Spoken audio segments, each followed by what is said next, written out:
Le château Borelli, musée des arts décoratifs, de la faïence et de la mode, est très heureux de recevoir aujourd'hui une acquisition que l'on doit au fonds de dotation du château Borelli et qui est une tasse et sa soucoupe d'un grand faïencier qui s'appelle Gaspard Robert et qui est un des grands faïenciers marseillais qui a travaillé entre 1750 et 1799.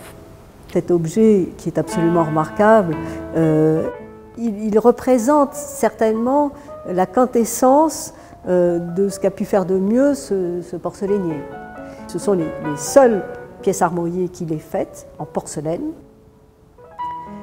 On voit que le blason est sur une terrasse violine entourée là de lions, donc il est montré vraiment avec une magnificence qui prouve combien les Borelli attachaient d'importance à ce titre de noblesse.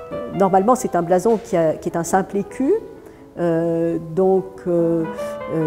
qui est cimé d'une femme issante, nue, qui tient des besants d'or. Et ici, au cimier, nous avons un aigle qui tient le phylactère, qui est toujours présent avec le blason des Borelli, le phylactère sur lequel est inscrit Altiora Vincit, qui est la devise des Borelli. On s'attendait à ce que ce soit une tasse à café. C'est une tasse d'une beaucoup plus grande dimension. C'est une tasse qui est certainement une tasse à thé ou une tasse à chocolat. Et donc, il est très possible que ces pièces aient été des pièces faites pour le nécessaire de voyage des Borelli, ce qui était très rare. Je veux dire, à l'époque, très peu de nobles pouvaient se payer un nécessaire de voyage. Il y en a deux très connus. L'un qui est au Louvre, et l'autre qui est au musée de la parfumerie à Grasse, et qui sont les nécessaires de Marie-Antoinette. Eh bien, on a découvert que dans ces nécessaires de voyage, il y a une quantité de pièces d'orfèvrerie, et il n'y a que quelques pièces de porcelaine extrêmement raffinées, 2 tasses, un sucrier et une théière.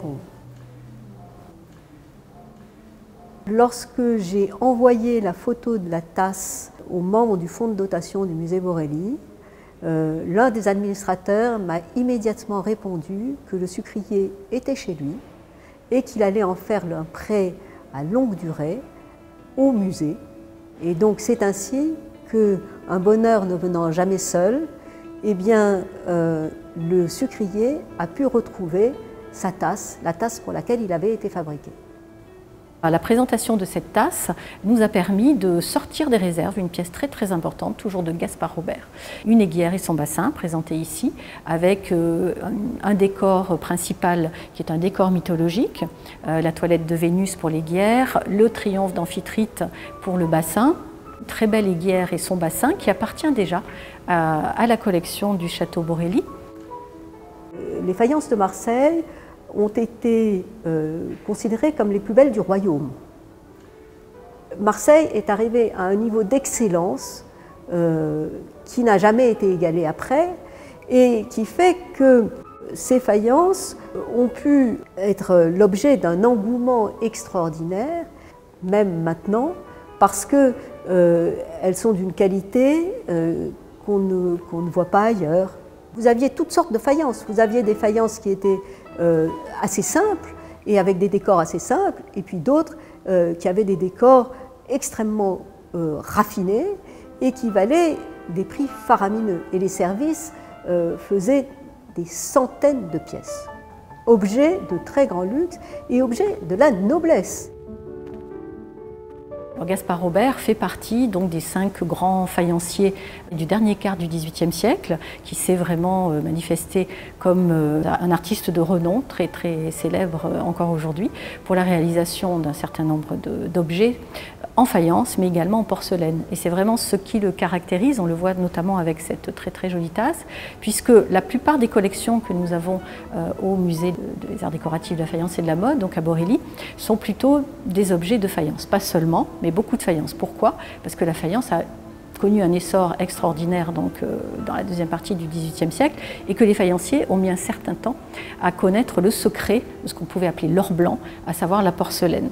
Donc Gaspard Robert est l'un des seuls finalement faïenciers représentés au musée Borelli à avoir trouvé ce secret. La porcelaine se différencie de la faïence par le fait que c'est un travail beaucoup plus fin. Bon, la terre n'est pas la même. Elle se reconnaît parce que la plupart du temps, elle est très fine, presque translucide. Après, on a une telle qualité de faïence ici dans ce musée, les collections de faïence sont quand même d'une qualité exceptionnelle, qu'il est parfois difficile de faire la différence à l'œil comme ça entre la faïence et la porcelaine. Et souvent, la porcelaine permet d'avoir un décor aussi beaucoup plus fin, parce que finalement, la porcelaine est quand même plus solide que la faïence. C'est vrai que ces pièces sont à rapprocher de cet extraordinaire bassin avec son aiguière, qui ont pratiquement le même genre de bordure, et on retrouve les mêmes galons sur les deux pièces. On retrouve ce même type de décor, petit décor guilloché, entremêlement de guirlandes sur fond bleu, utilisation de l'or qui est vraiment une des caractéristiques, une grande caractéristique du travail de Gaspard Robert. D'ailleurs, on peut regarder les autres pièces que nous avons au musée, qui sont plutôt des pièces à décor de fêtes galantes ou de sujets légers, et qui sont pratiquement toutes ornées d'or, ce qui était quand même aussi quelque chose qui était assez nouveau, enfin en tout cas que l'on n'a pas beaucoup chez les autres faïenciers marseillais.